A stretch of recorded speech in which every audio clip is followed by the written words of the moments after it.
1 Samuel, capítulo 1, verso 16. Não considereis tua serva como filha de Belial, pois da profusão da minha queixa e angústia tenho falado até aqui. Então Eli respondeu e disse: vai em paz, e o Deus de Israel te conceda a tua petição que lhe fizeste. E ela disse: que a tua serva ache graça à tua vista. Assim a mulher tomou o seu caminho e comeu, e o seu semblante não estava mais triste. Somente até aqui, irmãos. Você pode sentar e me ajuda a orar ao Senhor aí comigo. Senhor Deus e Pai, neste momento, Deus, primeiramente, Senhor, quero te render graça, louvor, por mais uma oportunidade que o Senhor me deu de estar ministrando para a sua igreja, Senhor. Porque a igreja é sua, o Senhor sabe o que ela precisa, e assim o Senhor me deu esse privilégio. Deus amado, que na minha boca não venha sair nenhum achismo, mas que venha sair, Jesus, o que o Senhor já me direcionou. Me ajuda, Senhor, a ministrar para a sua igreja nessa noite. Já te agradeço, Senhor. Muito obrigada. Glória a Deus. Irmão, eu confesso, quando o pastor Daniel ele me fez o convite, né, estava almoçando, eu, pastor e o meu esposo, e ele fez o convite assim, mas eu entendi que era sério, né? Eu falei, tá. Aí comecei a estudar, mas durante o percurso muitas coisas aconteceram. Eu falei, Senhor, eu não vou ministrar essa palavra, eu não vou. Na verdade, eu não vou nem ministrar. Falei com o Senhor, eu não vou nem ministrar. Enfim, irmão, aquela coisa toda, né, que todo ser humano passa, e não vem aqui eu falar, né? Vamos falar da palavra do Senhor, mas o Senhor foi fiel. Aí essa noite eu falei, esposo, você vai ministrar por mim, porque nós somos uma só carne. Aí ele falou. E ele não cedeu dessa vez, ele não cedeu. Mas o Senhor é fiel, irmão. Eis-me aqui, né? Eis-me aqui. Se eu pudesse dar um título a essa mensagem, eu colocaria o plano perfeito. O plano perfeito. Não tem como nós, ser humano, ter um plano tão lindo assim, né? Não tem como, irmão. No decorrer da mensagem vocês vão entender. No início de tudo, o Senhor, Ele criou, você sabe muito bem que o Senhor, Ele vai criar o homem, né? Vai formar o homem, Ele perfeito. Eu entendo que o Senhor formou o homem perfeito, porque Ele disse, façamos o homem a nossa imagem e semelhança, né? E na Trindade, irmão, não há imperfeição, né? Então eu entendo ali que Deus, Ele fez o homem perfeito. E você sabe que quando Ele coloca o homem ali no jardim do Éden, Ele deu algumas diretrizes para o homem. Falou, olha, cuida aí desse jardim, protege, né? E de todas as árvores você pode comer, mas não coma somente de uma. Ou seja, você tem liberdade para comer todas as árvores. Imagina um montão de árvore ali. Mas Ele deu a ordem para o homem, não come somente essa. Tá, só que no decorrer do percurso, o Senhor, Ele vai inserir a mulher nesse plano. Vai inserir a mulher nesse plano. Ele falou, não é bom que o homem esteja só. Eu vou fazer ali uma disjuntora. Algumas traduções vão dizer idônea, né? Que esteja ali do lado dele. E quando o Senhor, Ele insere a mulher nesse plano, no decorrer da caminhada, a mulher ela vai dar ouvido à serpente. E quando eu estava pensando sobre isso, eu falei, nossa, por que a serpente não foi lá falar com o homem, né? Ir lá direto no homem, porque ele queria acabar com o plano, porque ele não foi lá no cabeça. Mas ele foi lá na mulher. E a mulher, ela dá ouvido à serpente. E aí vocês sabem muito bem a história. A mulher, ela vai convencer o homem a cumprir o propósito que a serpente tinha conduzido ela. E eu achei isso muito interessante, irmão. Eu fiquei pensando, Senhor, por que essa serpente fez muitas questões, questionei muito em questão disso. Foi até a mulher, e foi quando o Espírito Santo bradou em meu coração. A mulher, ela tem um poder, irmão, de persuasão tão grande, e a serpente sabia disso. Ela sabia disso, se ela fosse até o homem não iria cair. O homem não iria cair, sabe? No que a serpente falaria. Mas a serpente, a mulher, ela tem um poder de persuasão muito maior do que o Satanás, do que o inimigo de nossas almas. Por isso que ele vai até a mulher. Então a mulher, ela persuade o homem, né, a fazer aquilo tudo. E aqui eu quero abrir um parênteses, irmãos. Rapidamente, já volto para a mensagem novamente. Cuidado, porque nós mulheres temos um poder muito grande de conduzir o homem de forma que do jeitinho que a gente quer, do jeitinho. Essa semana eu estava conversando com uma prima minha e estava falando para ela, eu falei, prima, se o homem ele é fracassado, você pode ter certeza que do lado dele tem uma mulher mais fraca ainda. Mas se tem um homem vitorioso, um homem guerreiro, do lado dele tem uma mulher mais guerreira ainda. Aí foi quando ela começou a fazer uma análise da vida dela, ela falou, Rafa, já estou entendendo onde está o erro. Eu falei, é por aí mesmo. Porque a mulher ela tem, gente, não tem jeito. Não é exaltando as mulheres, não, porque isso foi Deus que colocou. Foi Deus que colocou, não foi porque nós queríamos, não. Quando Deus estabeleceu o plano, Ele mesmo colocou isso na mulher. Porque Ele sabia que o homem precisaria de alguém para estar do lado dele, dizendo, vai, você consegue. Precisaria de uma mulher do lado dele para dizer, não é por aí, está errado. Sabe, precisaria, irmão, não tem jeito. Porque o homem é força, a mulher ali, ela é inteligência, né? É a condução do negócio. Mas, enfim, foi por isso que Satanás fez isso, sabe, o Renato? Foi por isso que ele foi na mulher. Porque ele não conseguiria, ele é fraco. Ele é perdedor mesmo. E ele viu o quanto de poder que Deus deu para a mulher. Então, ele entendeu do negócio, falou, não vou ter ela. E ela vai acabar com esse plano. E o plano vai ser destruído, né? Só que, irmãos, o plano é perfeito. Foi Jesus que estabeleceu, foi Deus que estabeleceu. E não tem como, irmão, ninguém acabar com esse plano. Não tem Satanás, não tem ninguém que possa acabar com esse plano. Só que a história da humanidade, ela vai continuar. Parece que aí, né, o homem agora perdeu a sua perfeição, agora o homem ele tem maldade, agora o homem ele tem angústia, agora o homem ele tem inveja, ele tem ódio, porque a perfeição que Deus tinha feito, após ele quebrar essa regra, né, ele perdeu aquelas características do eterno, sabe? De paz, de tudo isso. A perfeição era essa, porque se a gente for ligar a perfeição, saber nossas características externas, irmão, não tem como. Cada um é de um jeitinho, né? Então a perfeição do homem era isso. Os atributos de Deus que estavam embutidos dentro dele. Então o homem ele quebra. Só que quando o homem ele quebra essa perfeição, eu imagino Deus olhando e dizendo, não são as suas ações que vai fazer com que o meu plano seja anulado. Eu vou continuar te dando essa oportunidade, porque foi eu que te escolhi, foi eu que inseri a mulher no plano, e não vai ser por causa disso que vai acabar a história. Então o Senhor ele vai permitir que a história desse continuidade. Só que a história continuou, irmão. E vocês já sabem como que foi a história, né? O Senhor levantou um povo chamado lá de Israel, né? E foi um desastre terrível, né? O Senhor levantava um para poder advertir, e enfim, ele se consertava, mas depois fazia tudo ao contrário novamente. Foi terrível. Só que até que chegou o ponto que eu queria falar com vocês, o ponto dessa história aqui que está em 1 Samuel. Nesse período aqui, irmãos, Israel estava vivendo um momento muito tenebroso, né? Você sabe que quem liderava Israel era o sacerdote, o juiz Eli. E os filhos deles, de Eli, decidiu não andar nos caminhos do Senhor, né? Não seguir a orientação dos seus pais. Um momento muito tenebroso, de momentos de Israel, sabe, da humanidade. Onde seus filhos deveriam dar o exemplo, não dava. Então, o povo já estava revoltado com o que estava acontecendo. Irmão, a prostituição tomou conta, sabe, do templo do Senhor, onde eles se prostituía dentro da casa, sabe, seduziam mulheres que estavam ali, talvez toda quebrantada, e eles seduziam e faziam as coisas tenebrosas que nem vem ao caso aqui falar. Coisas terríveis mesmo. Eles oprimiam os pobres, tudo que eles pegavam, eles usavam por seu bem prazer. As ofertas que eram lançadas na mão deles, era para eles fazerem a distribuição. Não faziam, irmãos. Então eles oprimiam, o negócio ali estava tenebroso mesmo. Só que no momento tão difícil de Israel, o Senhor decidiu inserir, manifestar, sabe? Porque o plano já tinha sido estabelecido. Só que agora ele decidiu manifestar o plano dele através da vida de outra mulher, chamada Ana.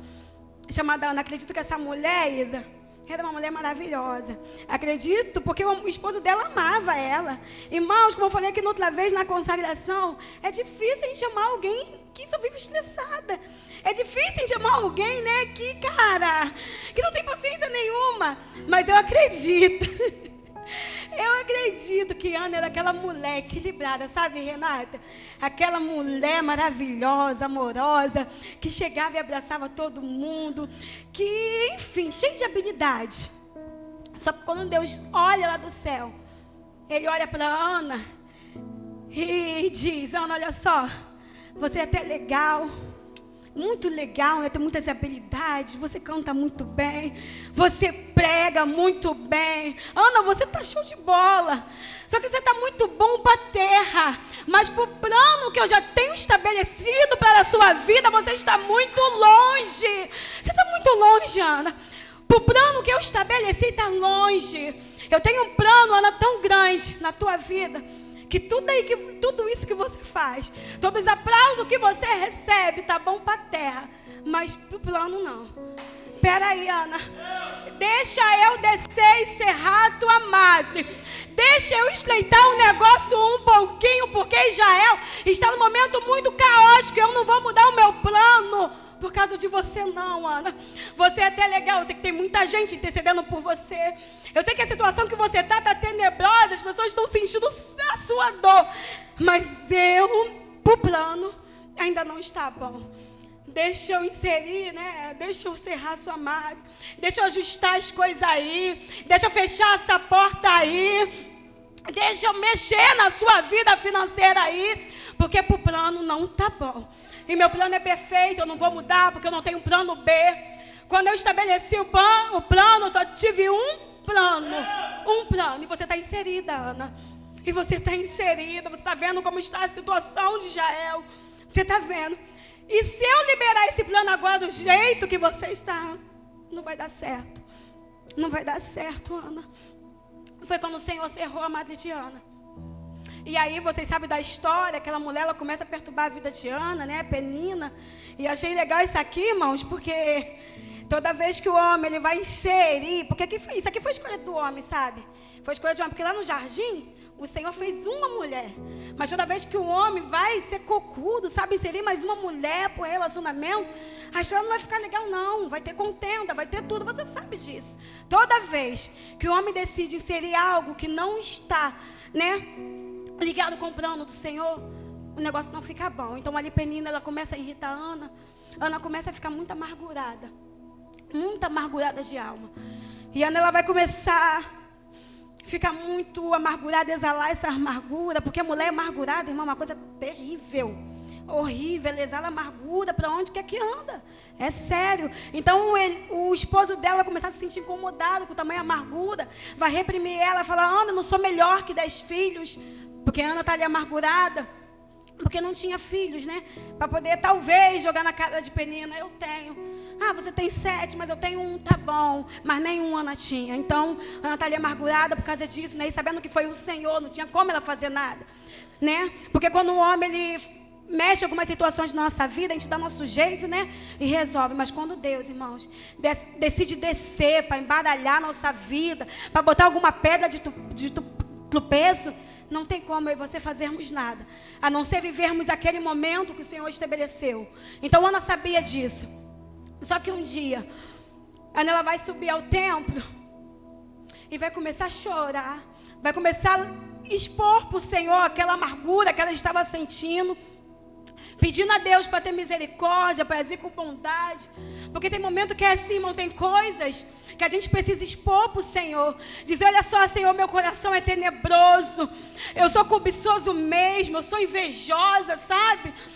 Eu sou prostituta, eu sou isso tudo mesmo. Tem hora que a gente tem que falar para o Senhor. Aí ela começou a expor para o Senhor aquela amargura que ela estava sentindo. Foi quando o sacerdote se atentou para ela. Tudo bem que o sacerdote no início não entendeu. E eu não quero nem aqui, irmão, criticar esse sacerdote não, porque, irmão, tem momentos que a gente não entende mesmo não. Tem momentos que a gente não entende. Mas aí quando ele chega perto de Ana, fala com ela, Ana, ela vai dizer: não tenha sua serva, né? Não tenha sua serva como filha de Belial. Eu só estou amargurada.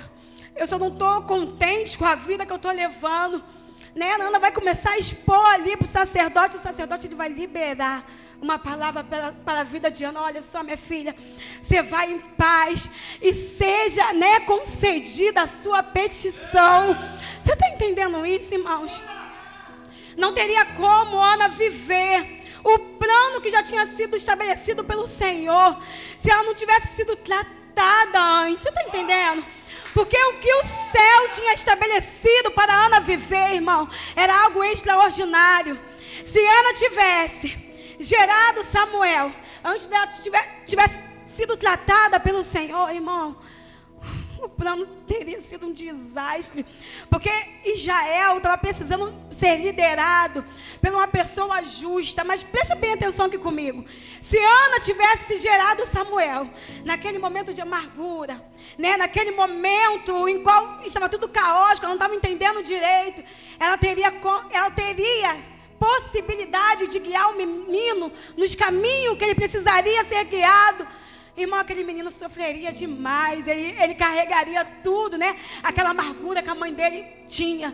Ou seja, ele não lideraria Israel com justiça, porque com certeza ele ia olhar pelo cenário que a mãe dele viveu, irmão. Não teria como. Então, quando ela precisou ser tratada para poder viver o extraordinário do Senhor. Ou seja, irmão, que eu quero falar aqui para mim, para a sua vida. O plano já está estabelecido. A minha e as suas ações não irá anular o plano do Senhor.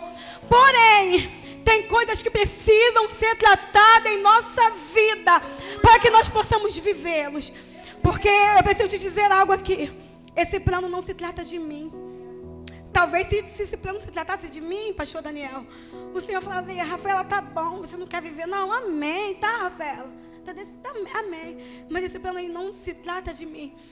Ele se trata de muitas mulheres que talvez precisam ouvir o que eu tenho para dizer da minha trajetória, eu não sei. Esse plano, pastora, se trata de uma multidão que vai chegar aqui nessa igreja. Você está entendendo?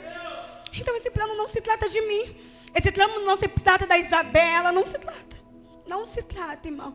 Se talvez tratasse, ele deixaria. Ele falaria: não, tá, vai. Mas esse plano não se trata.